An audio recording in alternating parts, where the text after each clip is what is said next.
பிஸ்மில்லாஹ் வல்ஹம்துலில்லாஹ் வஸ்ஸலாத்து வஸ்ஸலாமு அலா ரசூலில்லாஹ் வ அலா ஆலிஹி வஸ்ஹாபிஹி அஜ்மஈன் அம்மா பஅத்.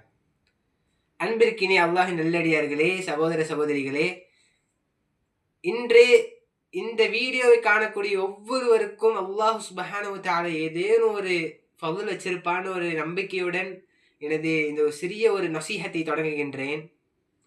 அன்பிற்கினிய சகோதரர்களே, அல்லாஹ் சுப்ஹானஹு வ தஆலா ஒரு மனிதனுக்கு ஒரு விஷயங்களை செய்வதற்கு நன்மை தருகின்றான்.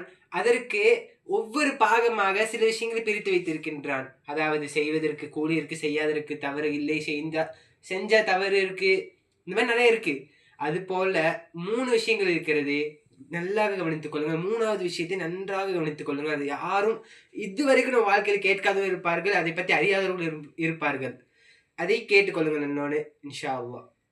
முதலாவது விஷயமாக அல்லாஹ் சுப்ஹானஹு வ தஆலா கூறுவது, யா அய்யுஹல்லதீன ஆமனூ குதிப அலைக்குமுஸ் ஸியாமு கமா குதிப அலல்லதீன மின் கப்லிஹும் லஅல்லகும் தத்தகூன். அல்லாஹ் சுப்ஹானஹு வ தஆலா கூறுகின்றான், எவ்வாறு உங்களுக்கு முன்னிருந்தவர்கள் நோன்பு கடமையாக்கப்பட்டதோ அவ்வாறு உங்களுக்கும் நோன்பு கடமையாக்கப்பட்டது என்று. அப்போ இந்த இடத்துல அல்லாஹ் சுப்ஹானஹு வ தஆலா என்ன சொல்றான்? கடமை, அதாவது நீங்க செய்யாம அதை விட்டுட்டீங்கன்னா அது மேல உங்களுக்கு பாவம் இருக்குன்றான்.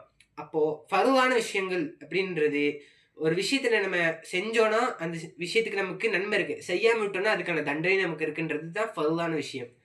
இதே அதுக்கு அடுத்தபடியாக இருக்கிறது தான் மண்பூப், அதாவது சுன்னத்தான விஷயங்கள். சுன்னத் எல்லாத்தையுமே நம்ம தவிர்த்து விடக்கூடாத சகோதரர்களே, இது முக்கியமா நான் இப்போ கூறுகின்றேன்.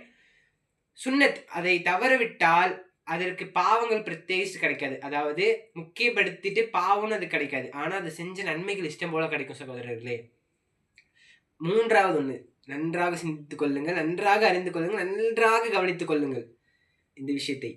3வது விஷயம் மக்ரூஹ், அதாவது கராஹத்தான விஷயங்கள். இதுக்கான உதாரணம் நான் தரவில்லை. இதை நான் அடுத்த வீடியோவில் உதாரணத்தை தருகின்றேன். கராஹத்னா என்னவென்று பார்ப்போம். கராஹத் என்பது ஒரு விஷயத்தை நாம் செய்தோம் என்றால் அந்த விஷயத்துக்கு பாவம் ஒன்றும் கிடைக்காது, அந்த விஷயத்துக்கு நன்மை ஒன்றும் கிடைக்காது. ஆனா செய்யாம இருந்தோம்னா அந்த விஷயத்துக்கு நன்மை இஷ்டம் போல கிடைக்கும். அந்த கராஹத்தான விஷயத்தை செய்யாம இருந்து நாளைக்கு சொர்க்கத்துக்கு போகலாம் நம்ம முடிஞ்சா, அல்லாஹ் சுப்ஹானஹு வ தஆலா நாடினா. இன்ஷா அல்லாஹ் இந்த கராஹத் என்றக்கூடிய விஷயத்தை இப்பதான் நீங்க பாக்குறீங்க, இப்பதான் நீங்க அதை பத்தி தெரிஞ்சுக்கிறீங்கன்னா இன்ஷா அல்லாஹ் இப்படி ஒண்ணு இருக்கின்றத உங்களோட நண்பர்களுக்கும் உங்களோட சகோதரருக்கும் குடும்பினர்களுக்கும் தெரிவிங்க. இன்ஷா அல்லாஹ் அல்லாஹ் சுப்ஹானஹு வ தஆலா நம்மை ஜன்னத்தில் ஒன்றாக சேர்ப்பானாக என்ற பிரார்த்தனையோடு நான் உறுதிமொழித்துக் கொள்கிறேன். ஹதா மா இந்தி வல்லாஹு அலம். யா முகல்லிபுல் குலூப் ஸப்பித் குலூபனா அலா தீனிக். வஸ்ஸலாமு அலைக்கும் வரஹ்மத்துல்லாஹி வபரகாத்துஹு.